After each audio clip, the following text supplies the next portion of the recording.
Panaginip. Sino na dito ang nakaihi sa kama? Haha. Nabiktima na ba kayo sa trap na to? Yung umihi ka sa panaginip mo tapos talagang napaihi ka sa kama? Dapat ko bang ikwento to? Parang nakakahiya to ah. Meron kasi isang banyo na malapit sa bahay namin, parang public CR. Tapos lagi kaming umiihi doon kapag naglalaro kami sa labas. Napanaginipan kong naglalaro kami malapit sa CR na yon. Tapos nung time na parang naiihi na ako, dumiretso ako sa CR na yon. Pagkaihi ko sa panaginip ko, nagising ako sa katotohanan na panaginip lang pala yun. Dahil naramdaman kong may umagos na mainit na tubig sa pantalon ko. Ay! Kaya kapag alam nyong naiihi kayo sa panaginip nyo, wag nyo nang ituloy. Sino na dito minsan nangarap na gusto lumipad na parang birdie? Napansin nyo ba na yung mga pangarap natin minsan ay nangyayari sa panaginip? Dahil gusto kong lumipad, nangyari nga talaga sa panaginip ko. Nasa park ako, tapos marami akong nakikitang birdie na lumilipad. Tapos sinubukan ko gayahin kung paano sila lumipad.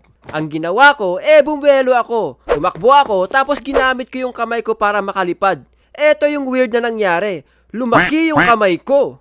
Napanood nyo ba yung transformation ni Sasuke sa Naruto? Yung may pakpak siya sa likod na parang kamay ang itsura? Ganon na ganon yung nangyari sa kamay ko. Masaya naman ako dahil nakakalipad ako. Pero ang weird lang kasi parang ang pangit ng itsura ko habang lumilipad. Potek, ang laki ng kamay ko. Buti sana kung yung pakpak ko ay tumubo sa likod ko. Parang kay Sasuke. Naglalaro ba kayo bago matulog?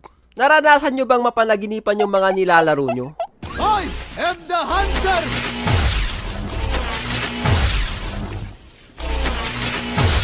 Eto, naranasan nyo bang managinip na nahulog mula sa mataas na building or bangin? Potek yan.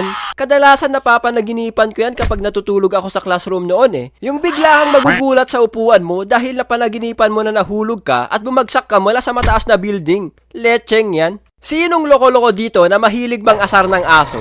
Dati, ginagawa ko yan nung bata pa ako. Pero hindi ko na siya masyado ginagawa dahil sa may napanaginipan ako na kinagat ako ng aso sa tiyan.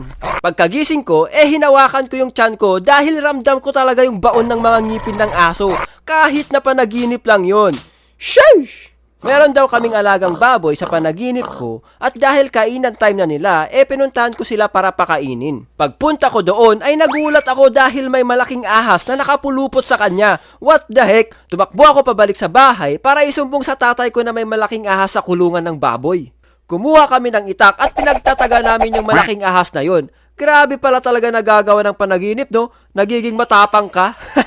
Syempre, hindi mawawala yung mapapanaginipan mo yung mga multo o mga nakakatakot na nilalang na minsan napupunta sa sleep paralysis. Naranasan nyo ba yun? Yung hindi mo magalaw yung buong katawan mo pero nakikita mo yung paligid? Yung parang nahulog ka sa genjutsu ni Itachi. Maraming beses na nangyari sa akin to Hindi ko magalaw yung katawan ko pero nakikita ko yung loob ng kwarto tapos may nakikita pa akong kakaibang nilalang na lumalapit sa akin.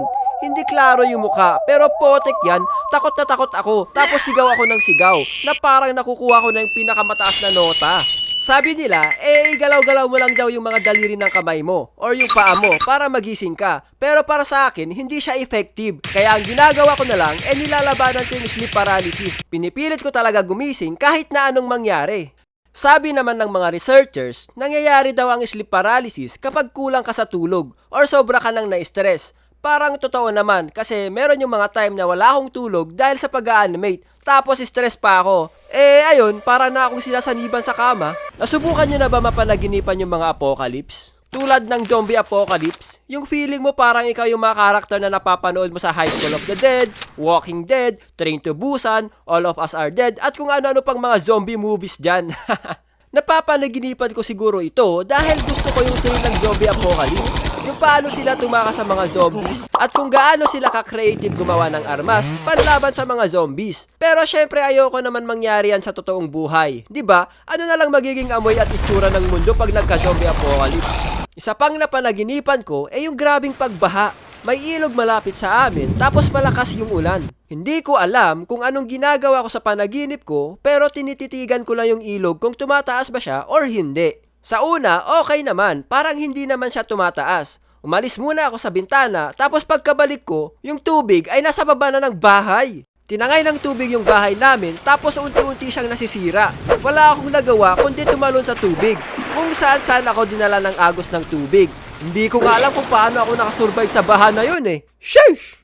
Marami pa akong napapanaginipan ng mga apocalypse tulad ng tsunami, umuulan ng meteorites. Putik yan, sayang-saya pa naman ako pag may meteor shower, panay wish pa naman ako, pero pag naglanding pala sa planeta yung mga yan, basag ang mundo. Sino na dito naranasan mag-sleepwalking? Ako, hindi ko naranasan yan, kaya wala akong maikukwento about dyan. Basta ang alam ko lang, pag kailangan kong umihi, kaya kong pumunta ng banyo kahit nakapikit. Ilan lang to sa dami-dami ng mga napanaginipan ko. Ikaw, anong kwentong panaginip mo? Siguro naranasan mo ng managinip na may kadate ka, no?